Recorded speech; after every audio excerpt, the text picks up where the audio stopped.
Hola, buenos días. Formas históricas de la alteridad. Este es el tema que anuncié desde el video del día de ayer, que íbamos a tocar ahora.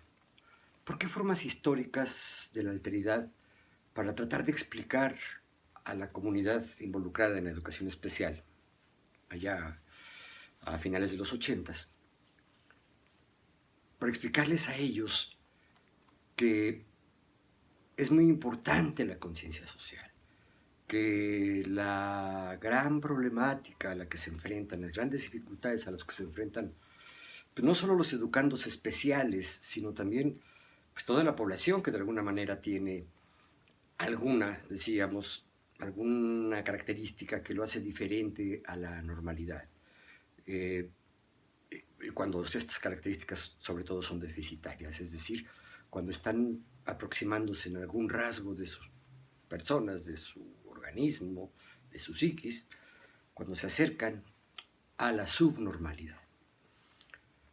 Porque el problema no son ellos, el problema no son sus características, el problema es cómo a partir de estas características personales se vinculan con personas que tienen características personales no deficitarias en ese aspecto.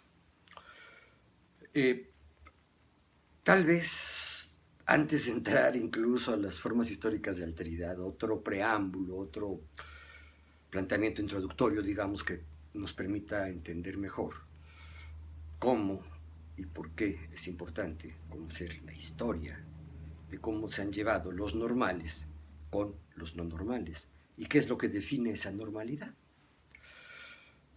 Y creo que esta introducción puede ser útil, puede ser más fructífera en términos, digamos, didácticos, en términos de darme a entender, de que la gente, de que ustedes tengan una visión más integral, más completa, más profunda, es precisamente el concepto de discapacidad. No me voy a ocupar de hacer una definición técnica de la discapacidad, hay muchas. Ahí están en los libros, ahí están en Google, ¿no? En revistas, en fin. Yo quiero traducirla a una parte más cercana, ¿no? Porque finalmente la discapacidad nos habla no de una incapacidad, es decir, no de una carencia de una capacidad, sino de la disminución de una capacidad, de tener menor capacidad que otros para hacer ciertas cosas que se consideran importantes. Y pues yo la manejaba también a manera de chiste, un poco para hacer reír a mis alumnas, ¿no? Y les decía que yo sufro de una discapacidad. Tengo muchas discapacidades, pero hay una que en particular me resulta ilustrativa porque es muy notoria. Mi discapacidad peinil. ¿Por qué peinil? Pues me refiero estoy jugando con el término peinil y cómo de pronto desde la academia se toman algunos sustantivos y se le agregan algunos sufijos para, supongo, hacerlos sonar más interesantes, eso para darles mayor precisión. Peinil referente al peine, referente al peinado. ¿Qué es lo que tengo yo como discapacidad peinil? Pues que yo puedo peinarme mucho menos, tengo menos posibilidades de hacer maravillas con mi pelo como alguien que sí tiene pelo, ¿no? Alguien que tenga una cantidad de pelo normal, y si es abundante, y si es dócil, y si es de un largo adecuado, pues hacen maravillas con sus peinados. Yo no. Aquí es claro que yo tengo una discapacidad peinil, porque tengo menos posibilidades de peinarme que la mayoría de la gente. En particular que las mujeres, ¿no? Jóvenes, por supuesto que no solo tienen grandes posibilidades para trabajar sus peinados, sino que les encanta, ¿no? Entonces se reían. El maestro tiene discapacidad peinil, pues sí, pues está calvo, ¿no? Está pelón. Es un hombre de cabeza brillante, porque me brilla. Entonces les daba yo una explicación de por qué tengo yo una discapacidad peinil, para también dejar claro cómo es que esta no es considerada una discapacidad, pero sí, estrictamente sí lo es. No es una discapacidad grave, pero bueno, ahí va. ¿Por qué tengo discapacidad peinil? Primero la etiología, es decir, el estudio de las causas, ¿no? Yo tengo por una herencia no tan grave, tengo cierta deficiencia hepática y tengo dificultades para procesar las grasas, ¿no? Entonces resulta que todo mi rostro, sobre todo mi cuero cabelludo, soy muy grasoso. Tengo alopecia seborreica, es decir, mi calvicie está ocasionada por un exceso de grasa en el cuero cabelludo que viene de una insuficiencia hepática. Es decir, mi hígado no procesa bien las grasas. Entonces pues, se me van por muchos lados, ¿no? Y uno de los lados es en el cuero cabelludo. Entonces aquí pues, estamos, hasta con lenguaje médico, viendo las causas orgánicas, biológicas de por qué estoy calvito. Ahí como me quiero, ¿verdad? Calvito. Estoy pelón. Y esto hace que yo tenga un déficit capilar. Suena bien bonito. Es decir, tengo muy poco pelo, ¿no? En realidad sí tengo pelo, pero ya es tan minúsculo, tan pequeño, tan delgado, tan falto de color que no se ve. Entonces parece que no tengo pelo. O sea, tengo un poquito por acá, ¿no? Entonces mi calvicie es una insuficiencia, un déficit capilar, ¿no? Suena bien. Y este déficit capilar es la razón, la causa inmediata de que yo tenga menos posibilidades para peinarme que cualquiera de quienes me están viendo. Bueno, a lo mejor habrá más casos que yo, pero bueno, que la generalidad de la gente, que la normalidad, es decir, que la mayor abundancia de personas, yo tengo poco pelo. ¿Cuáles son las consecuencias de tener poco pelo? Porque por ahí me dicen mis alumnas, pues, pero es que a usted no le preocupa. Pues no, digamos que ya me hice la idea, digamos que ya vivo muy bien. Es más, le encuentro las ventajas. Gasto poco dinero en shampoo, en poco tiempo en peinarme, ¿no? Si lo mantengo corto, pues incluso, o sea, no me preocupo por mi pelo, ¿no? Más que, pues, lavármelo cada vez que me baño. Le encuentro las ventajas, no me preocupa. Encuentro también que a la gente tampoco le preocupa gran cosa, son pocas, sobre todo las que de pronto me podrían interesar, las mujeres que no les gusta mi cabeza. Son pocas. Entonces no tengo problema, ¿no? Al final de cuentas, aunque no les guste mi cabeza, pues si les caigo bien, pues les caí bien, y si les caigo mal por otras razones, ¿no? Entonces, no tengo problemas con mi socialización, pero sí las tengo finalmente.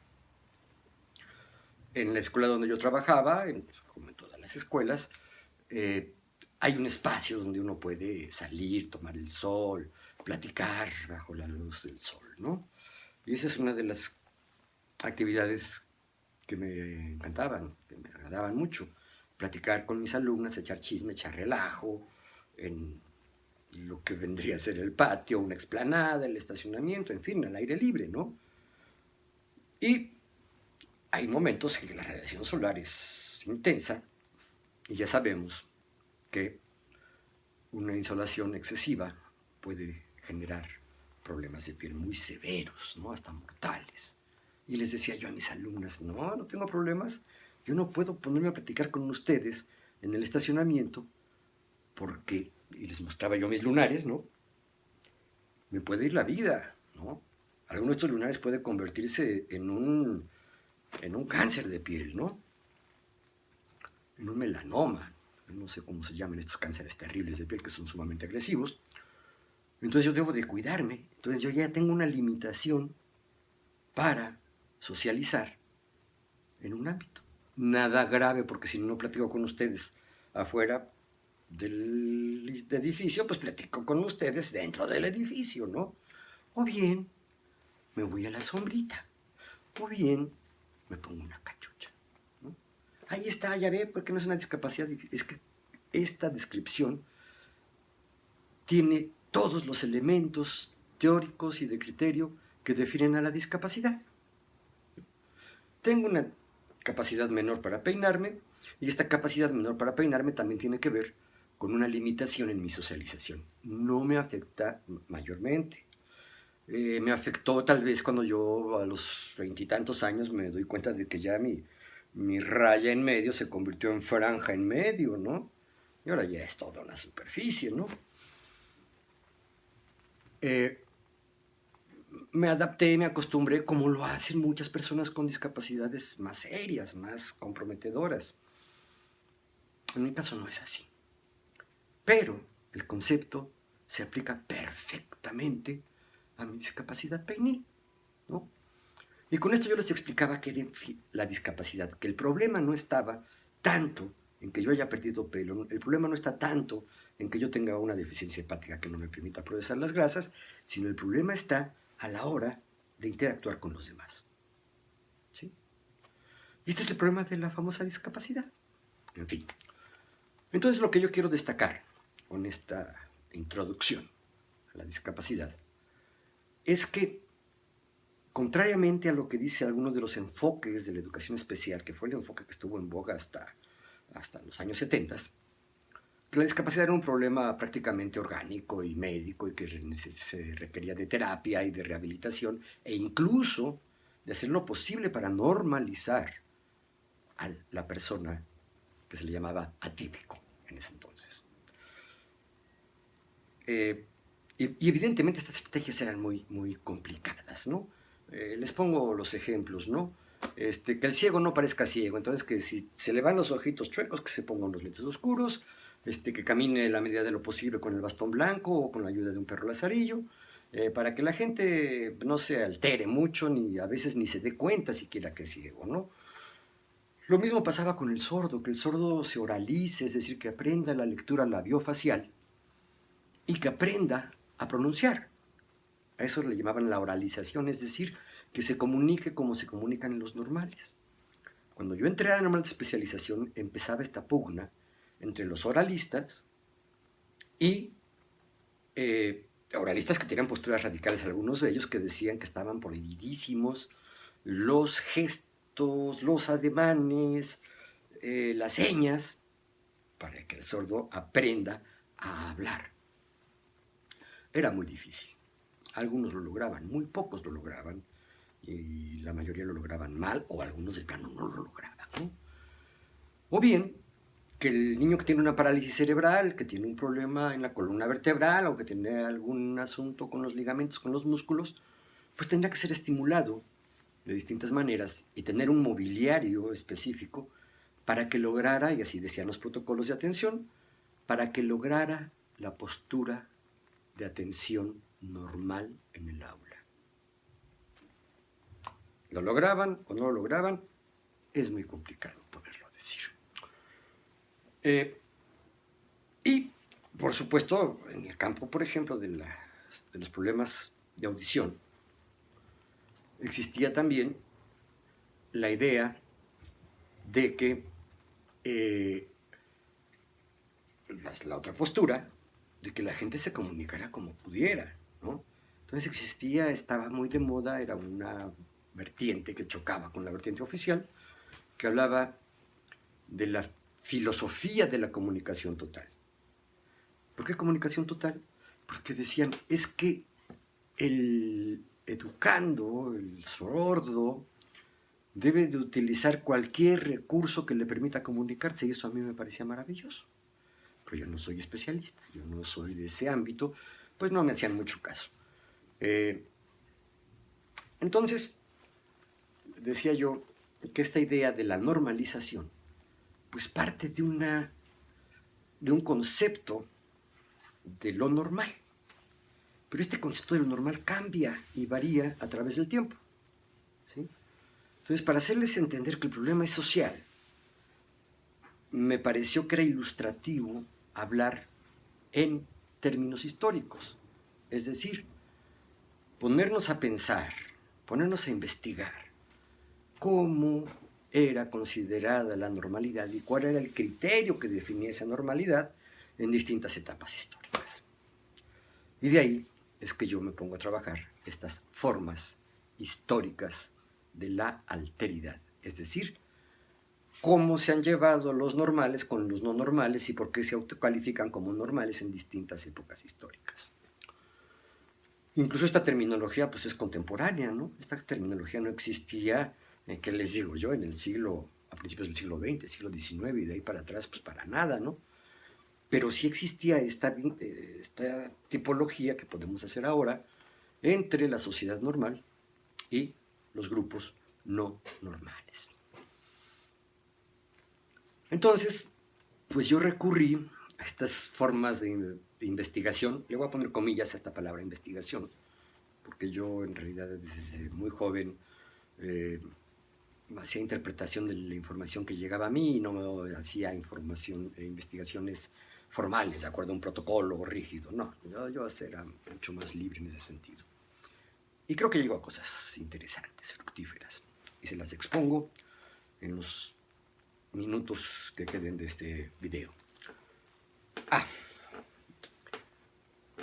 Todos hemos estudiado la historia de acuerdo a las periodizaciones que surgen de la historia europea.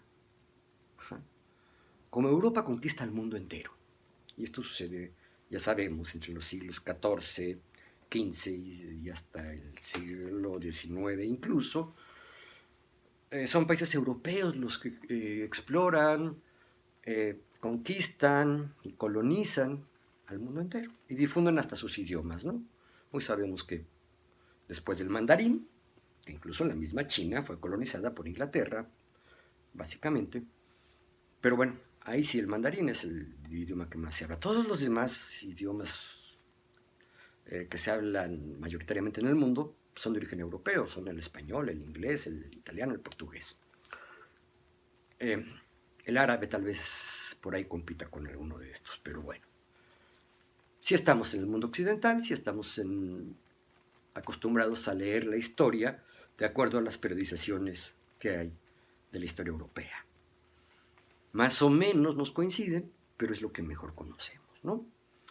Entonces, yo dije, pues si voy a tratar la historia, pues me voy a basar en grandes edades históricas, para que se vea cómo desde el origen de la humanidad, en términos evolutivos, no en términos creacionistas, desde el origen de la humanidad, han existido personas que tienen ciertas características orgánicas que los hacen deficitarios en su desempeño frente a otros o comparados con otros.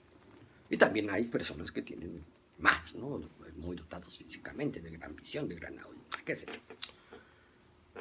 Entonces, con base en esa periodización de las grandes eras, de las grandes edades de la historia, es que yo empecé a hacer esta construcción entre la edad histórica, las características del grupo, cuando digo grupo, ahorita me estoy refiriendo a toda la humanidad, ¿no? Las características, pues, de los grupos sociales y cuál era la forma de trato hacia la persona que tenía estos déficits, estas discapacidades, diríamos hoy, ¿no? Entonces, estas formas históricas de la alteridad las voy a anotar aquí, con la etapa a la que se refieren, y lo voy a enunciar nada más, porque creo que cada una de ellas requiere una explicación más detenida. Esto será en otro video. Formas... una aclaración. En el último video vieron que salió la palabra alteridad anotada en mi pizarroncito nuevo que me dio mi hijita Gabriela. Bueno, no es nuevo, pero es de reciente uso para mí. Salió al revés. No sé, no le entiendo, porque de repente aparecen aquí en la pantalla, porque estoy filmando con un celular, en la pantallita del celular aparece al revés lo que estoy grabando, y cuando lo veo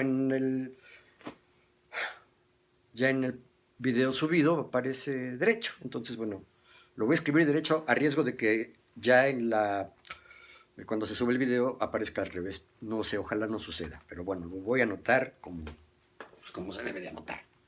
De izquierda a derecha y de arriba para abajo. Formas históricas. Formas históricas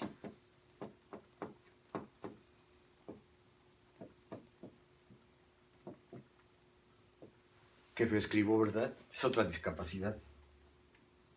Formas históricas de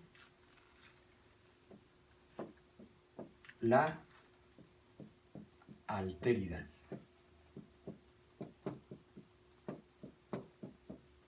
Y vamos a notar en esta primera columna, en esta columna de este lado, sí, ahí se está viendo al revés, espero que se vea bien, ¿eh? Voy a notar en esta columna las grandes edades de la historia según la visión europea, ¿no? Tenemos en primer lugar la edad primitiva, a la que le han llamado prehistoria. En la prehistoria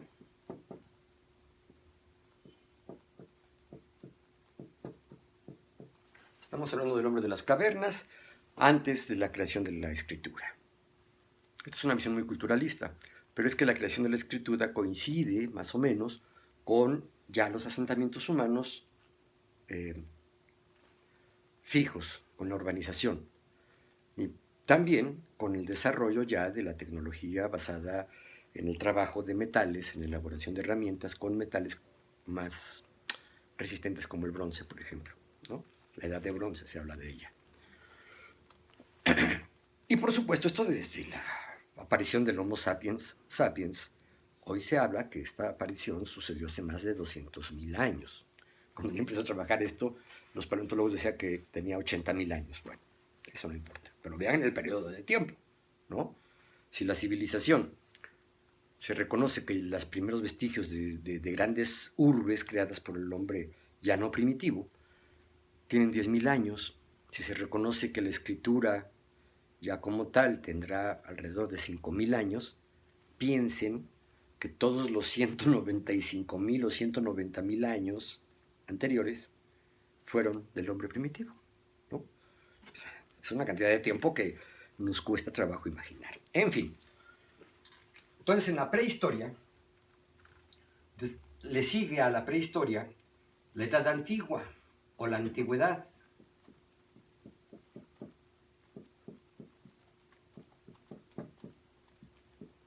Todas esas grandes civilizaciones que estudiamos por ahí en la secundaria, en la primaria, en la prepa, como parte de la historia universal, fenicios, babilonios, mesopotámicos, por supuesto, egipcios, el auge de la cultura china en la antigüedad, Japón, la India. Fíjense que estamos hablando siempre del viejo mundo, ¿no? Y parece ser que en América, en esas fechas, pues el ser humano que migró de África atravesó Asia y llegó a América, o bien por el lado de Oceanía, atraviesa el océano y llega a América, pues todavía andaban en la época de la prehistoria, ¿no? A la edad antigua le sigue, por supuesto, la edad media. ¿Por qué media? Pues porque es la que está intermedia entre la antigua y la moderna. Resulta que la edad moderna ya es muy vieja. La edad moderna no es tan moderna. Edad moderna. Y después de la edad moderna, tenemos a la edad contemporánea. Y aquí hay una discusión muy grande entre los historiadores hasta la fecha. La edad contemporánea. Y se supone, como se me va para abajo, ¿verdad? En fin, y se supone que la edad contemporánea es la que estamos viviendo. Algunos discuten que si ya entramos en la edad de la postmodernidad, o algunos proponen que esto se le llame la sociedad del conocimiento, cosa que me parece verdaderamente absurda, me parece una patraña esto de la sociedad del conocimiento. El ser humano siempre ha dependido mucho de sus conocimientos, pero también sabemos que más que el conocimiento es la forma de aplicar esos conocimientos y la forma de entenderlos, y esto tiene que ver con las emociones y con otras cosas. En fin, menciono rápidamente, porque esto ya se me hizo muy largo, este video se está haciendo muy largo. En la prehistoria Estamos hablando del hombre primitivo, del hombre de las cavernas, que durante mucho tiempo incluso andaba desnudo porque no encontraba la manera de protegerse del ambiente y recurría a elementos naturales, ¿no? Decíamos, si acaso utilizaban durante muchísimos milenios, durante muchos miles de años, solamente tenían al alcance las armas que le daba la naturaleza, piedras, palos, ramas. Tardaron mucho tiempo en lograr afilarlos, en entender que si afilaban una vara larga, pudieran tener un proyectil que le permitiera lanzarlo y cazar a una presa. Lanzamiento de piedras, la utilización de mazos, también utilizando raíces, ramas de árboles, en fin. Decíamos ya en un video anterior, como ejemplo, que para la sociedad humana, que era muy pequeñita, era muy reducida, en unos pocos grupos de pocos integrantes, en África básicamente, que tenían gran riesgo de morir. De hecho, se morían muy jóvenes. No se alimentaban bien porque no había mucha disponibilidad de alimentos ni tampoco mucha noción sobre la nutrición, ¿no? Y por supuesto, pues estaban expuestos a las propias fuerzas de la naturaleza, ¿no? No sabían, no conocían mucho en qué momento podría venir una inundación, un terremoto, un tsunami, el desgajamiento de un cerro, qué sé yo. Entonces vivían poco. Y decíamos que aquí el valor fundamental era la sobrevivencia, ¿no? Tratar de postergarle en la medida de lo posible la muerte con muy pocos elementos para lograrlo. Entonces esa era la gran, si no preocupación, la gran ocupación, ¿no? Los grupos se ocupaban de eso, de que sus integrantes no murieran muy prematuramente y muy fácilmente. Entonces, lo que tenían los seres humanos era básicamente su fuerza corporal, como individuos y como grupo, ¿no? Por lo tanto, el gran problema allí no era ni la miopía, si es que se había desarrollado de la miopía, que eso nos pasa a los intelectuales por andar leyendo demasiado, o los que ven demasiado en las pantallas ahora, ¿no? O incluso los déficits auditivos, por ejemplo, pues no eran graves, ¿no? Y ya no se diga, decíamos, la famosa discapacidad intelectual, ¿no? Tener una capacidad de raciocinio menor, algún problema a la hora de la lectura, de la escritura, como las dislexias, ¿no? Las dislalias, las disgrafias y otras disgracias, ¿no?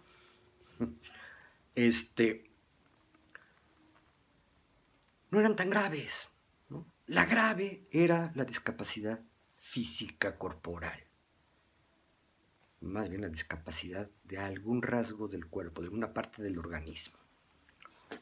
Evidentemente, si yo estaba tullidito de un brazo, ¿no?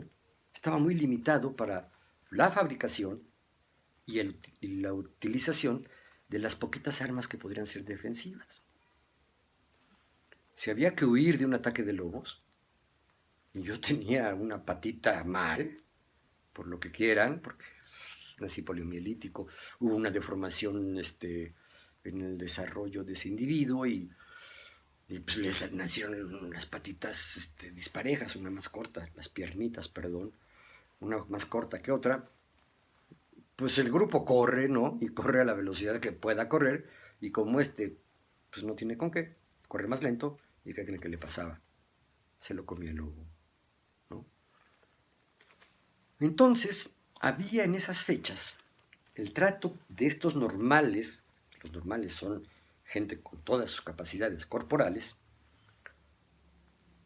y los no normales pues eran los que tenían problemas corporales. Insisto, el que tenía un problema intelectual no tenía tanto problema, a menos que fueran muy profundos, ¿no?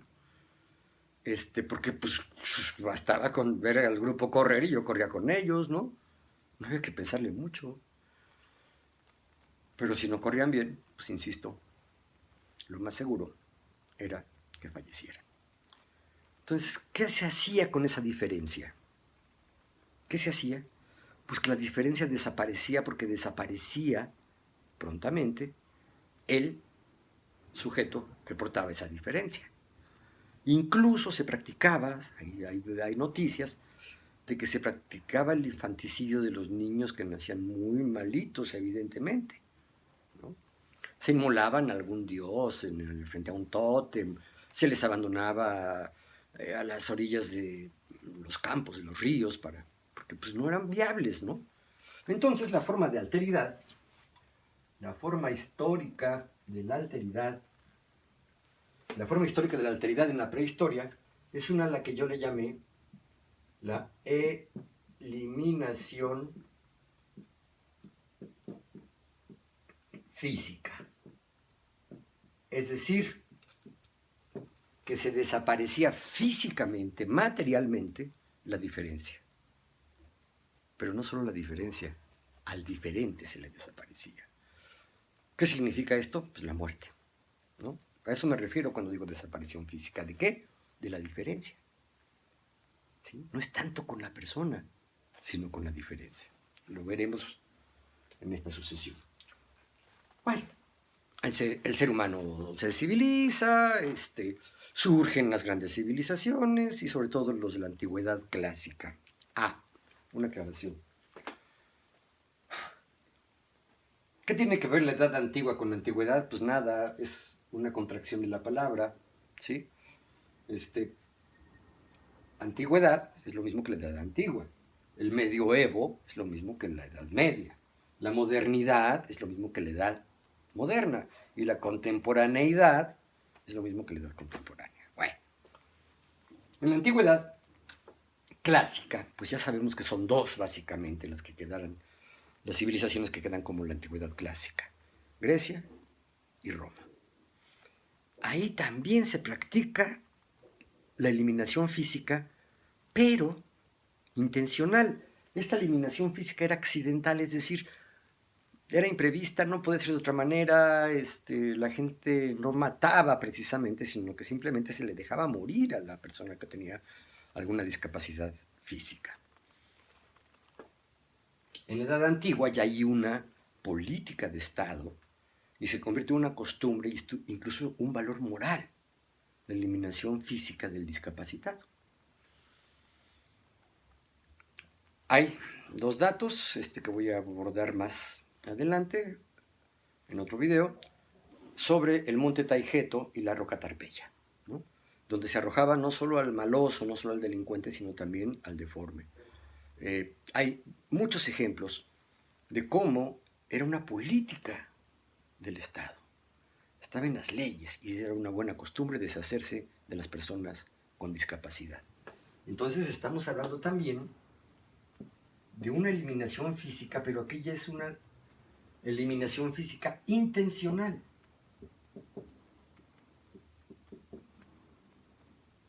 Mientras que la primera es accidental.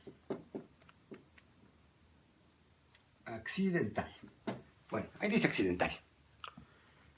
Qué feos apuntes, yo creo que ya no los voy a hacer. Pero bueno, la Edad Media. Como sabemos, en la Edad Media, que sucede desde la caída de Constantinopla, estamos hablando del siglo IV, siglo V, hasta el Renacimiento, es decir, siglo XV. Son muchos siglos. Pero la sociedad europea, gracias a la expansión del cristianismo, se había convertido ya en una sociedad muy religiosa, ¿no? Se habla incluso del oscurantismo medieval.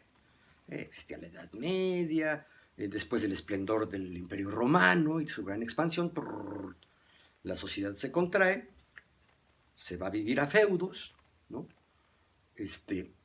Se fracturan las unidades políticas, surgen un montón de estados muy pequeñitos, los principados, los condados, los señoríos, ¿no? Los reinos. Y el valor central de esa sociedad ya no es la sobrevivencia, ya no es, digamos, la expansión territorial como fue con las civilizaciones antiguas. No, es la religiosidad, la cercanía a Dios. Entonces, ahí el asunto de la discapacidad se vuelve una cuestión que tiene que ver con Dios. Se explica por el Dios bueno o por el Dios malo. El discapacitado era tal vez el reto que te mandó Dios, el angelito que me puso Dios aquí, o bien era una maldición, ¿no? Acto de brujería o una posesión satánica. Es cuando se queman, se torturan personas que tenían una deformación, a los jorobados, a los epilépticos, a los muy inteligentes, ¿no? Pues se explicaba por una posesión satánica muchas de estas cosas. Entonces es una forma de alteridad a la que yo le llamé el endiosamiento.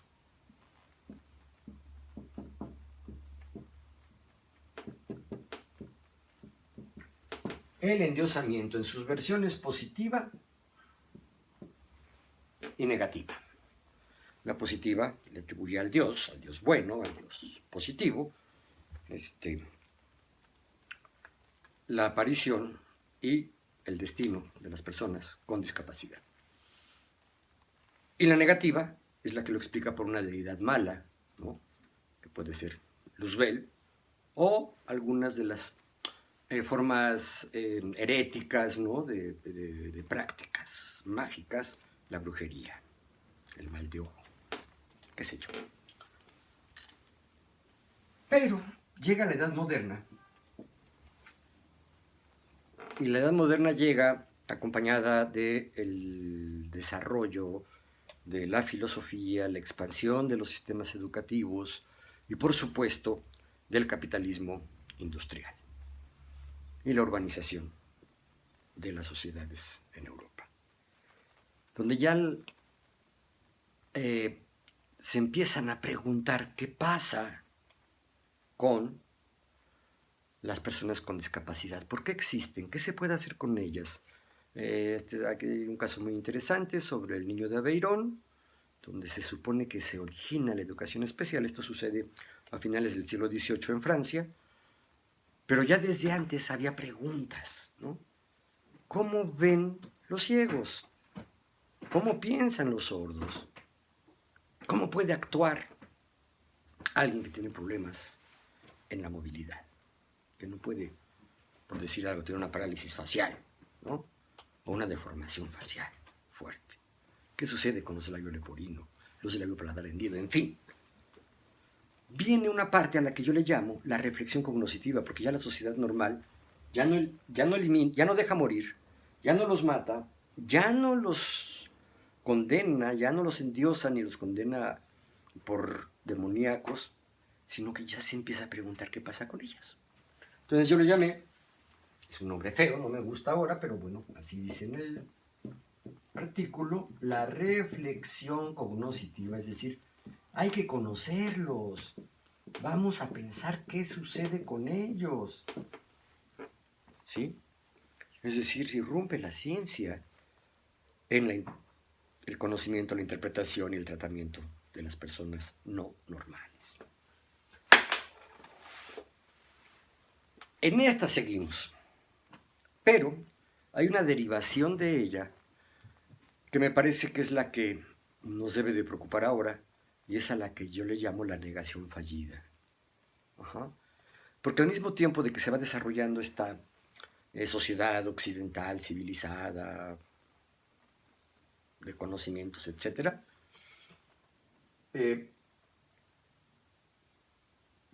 también hay un desarrollo ético, ¿no? Un desarrollo moral. Surgen o adquieren fuerza, no es que surjan, sino que adquieren fuerza las interpretaciones igualitarias del mundo. Desde los socialistas utópicos, ¿no? Allá por finales del siglo XVIII, a lo largo del siglo XIX, planteaban ya la necesidad de que, bueno, si éramos iguales ante la ley, según decía el desarrollo jurídico de las naciones más avanzadas, o bien, si también así lo planteaba una religión piadosa como el cristianismo, como las religiones que se derivan del cristianismo, las iglesias que se derivan del cristianismo, es decir, si somos iguales ante la ley y somos iguales ante Dios, ¿por qué no somos iguales entre nosotros? ¿Por qué nos encargamos nosotros de hacernos diferentes y plantear diferencias radicales, conflictivas? Pues entonces viene un planteamiento también de igualdad, ¿no? Que es nutrido igualmente por estas, digamos, estas inclinaciones piadosas, ¿no? Como ese discurso de tratémoslos como si fueran nuestros iguales, ¿no? O también por planteamientos ya más racionales, más filosóficos, de corte jurídico, de corte económico incluso, ¿no? Entonces vienen los planteamientos del socialismo que busca más o menos la equidad entre los seres humanos. Y la primera versión de esto, y es una versión que está presente todavía, es esta negación fallida. ¿Qué se hace con la diferencia y qué se hace con el diferente? Pues negar la diferencia, ¿no? Y ya. Negamos la diferencia y ya nos hacemos iguales. Tratémoslos como si fueran nuestros iguales. Las políticas oficiales de educación de las personas con discapacidad, hasta la fecha, aquí me voy a aventar, esto es muy provocador, pero estoy convencido de que siguen sustentados en esta postura, ¿no? Esta última decisión que hace la Corte mexicana de hace unas cuantas semanas de exigirle a la Secretaría de Educación Pública que elimine todos los tratamientos específicos diseñados para personas con discapacidad o personas de grupos vulnerables o en situación de fragilidad, que desaparezca pues la educación especial, que desaparezcan las áreas de atención específicas, maestros que estaban capacitados para tratar al sordo o al ciego o al débil visual, etcétera, que esto desaparezca para que todos los niños se vayan a la escuela regular sin haber modificado la escuela regular para atender a estos niños, me parece que es una expresión nítida, clarita, de esta negación fallida. ¿Qué se está negando? La diferencia. Y me parece terrible, me parece contraproducente incluso, ¿no? No solo inocuo, no solo se logra nada negando la diferencia. Es como negar la diferencia, híjole, entre hombres y mujeres, por decir algo. Es como negar la diferencia de las orientaciones sexuales, de las preferencias sexuales. O sea, porque un hombre heterosexual no es igual a un hombre homosexual. ¿Tenemos derechos? Por supuesto que tenemos derechos. ¿Tenemos que existir? Por supuesto que sí. Pero hay un tratamiento diferente.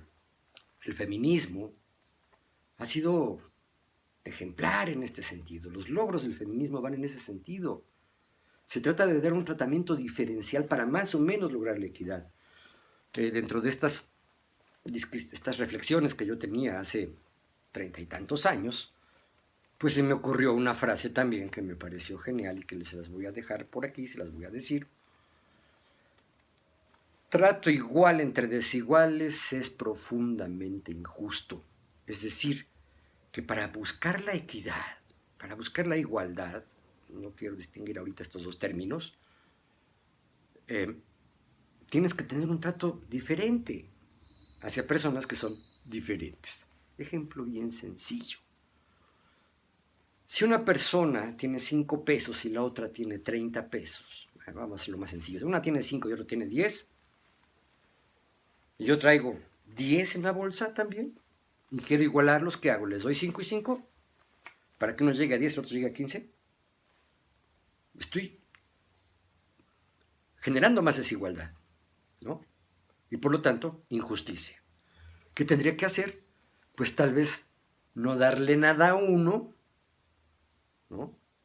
Al que tiene 10, y darle 10 al otro. Ah, lo va a rebasar. Ah, no, entonces espérate. Mejor les doy lo suficiente para que se emparejen, pero entonces tengo que darle más al que tiene menos.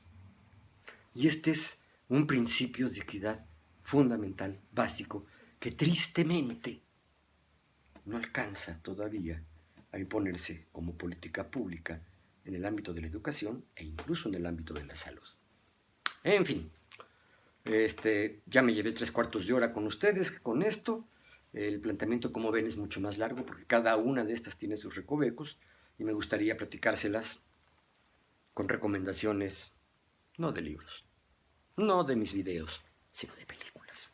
En fin, ya lo veremos en otros videos. Gracias por acompañarme.